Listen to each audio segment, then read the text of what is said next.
महाभारत की गहराइयों में एक ऐसा खजाना छिपा है जो सदियों से ज्ञानियों और साधकों को रास्ता दिखाता आया है। ये है विष्णु सहस्त्रनाम। तो चलिए आज इसी दिव्य ज्ञान की यात्रा शुरू करते हैं। सोचिए, कुरुक्षेत्र का मैदान, हर तरफ युद्ध की ज्वाला है और उस माहौल में एक सवाल उठता है, इस दुनिया में वो एक परम शक्ति कौन है? जीवन का सबसे बड़ा, सबसे ऊंचा लक्ष्य क्या है?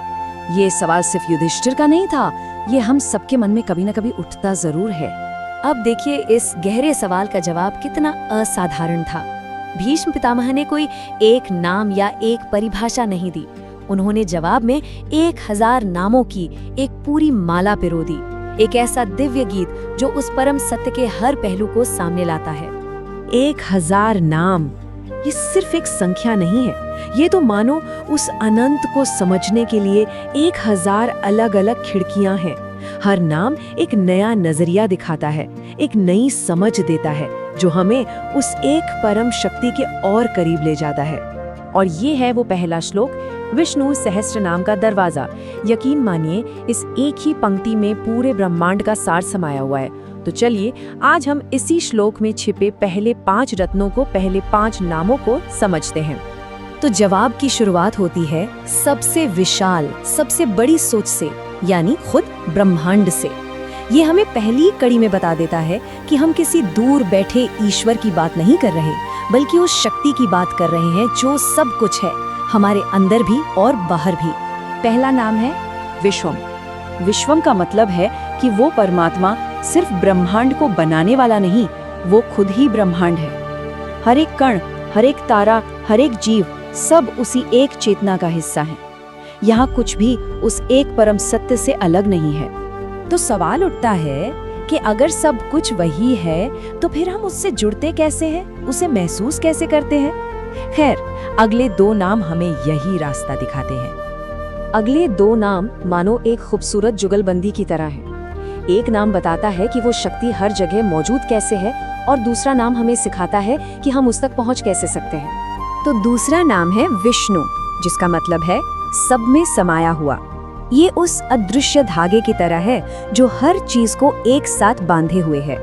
ये वो चेतना है जो हर छोटे से छोटे कण में और बड़े से बड़े तारे में प्रवेश करके उसे जीवन देती है। और तीसरा नाम है वषट्कार, यानी वो जिसे पुकारा जाता है। ये हमें याद दिलाता है कि हमारे हर कर्म, हर विचार, हर इरादा आखिर में उसी एक शक्ति तक पहुंचता है।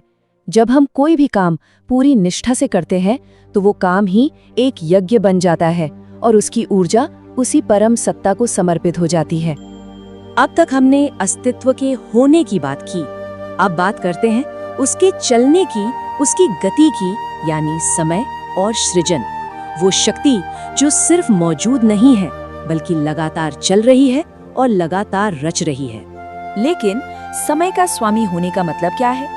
क्या इससे हमारा भविष्य तय हो जाता है, या फिर इसका कोई और गहरा मतलब है? अगला नाम इसी बड़े रहस्य से पर्दा उठाता है। चौथा नाम थोड़ा लंबा और बहुत शक्तिशाली है। ध्यान से सुनिएगा, भूत, भव्य, भवत, प्रभुः। इसका मतलब ये है कि वो शक्ति समय के बंधन से आजाद है। सोचिए, समय एक नदी की तरह है और वो एक ही पल में नदी कहाँ से शुरू हुई, अभी कहाँ बह रही है और कहाँ जाकर मिलेगी, सब देख सकता है। समय उसके काबू में है, वो समय के काबू में नहीं। इसे ऐसे समझते हैं, भूत यानी जो बीत चुका, भवत यानी जो अभी चल रहा है, और भव्य यानी जो आने वाला है। वो इन तीनों का स्वामी है, इन तीनों अवस्थाओं का संचालक। तो जिसने समय को थाम रखा है, अब उससे मिलते हैं जो समय के भीतर रच रहा है, जो बना रहा है। 5वां नाम है भूतकृत। मतलब वो सिर्फ समय का एक शांत दर्शक नहीं है। भूतकृत का अर्थ है सभी प्राणियों को बनाने वाला।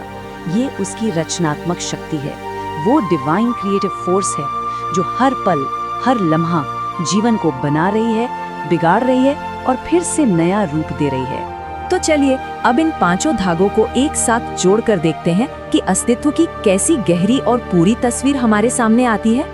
विश्वम यानी वो जो खुद ब्रह्मांड है, विष्णु जो उस ब्रह्मांड के कण कण में है, वषट्कार जिसे हमारे सारे कर्म समर्पित हैं, भूत भव्य भवत प्रभु जो समय के पार है और भूतकृत जो हर चीज का सृजन करता है। ये 5 नाम मिलकर एक मुकम्मल परिभाषा देते हैं। और यहीं पर एक बहुत बड़ा सवाल खड़ा होता है कि अगर सिर्फ पहले 5 नाम ही हमें ब्रह्मांड, समय और जीवन की इतनी गहरी समझ दे सकते हैं, तो जरा सोचिए बाकी के 995 नामों में कौन-कौन से रहस्य और कैसा ज्ञान छिपा होगा।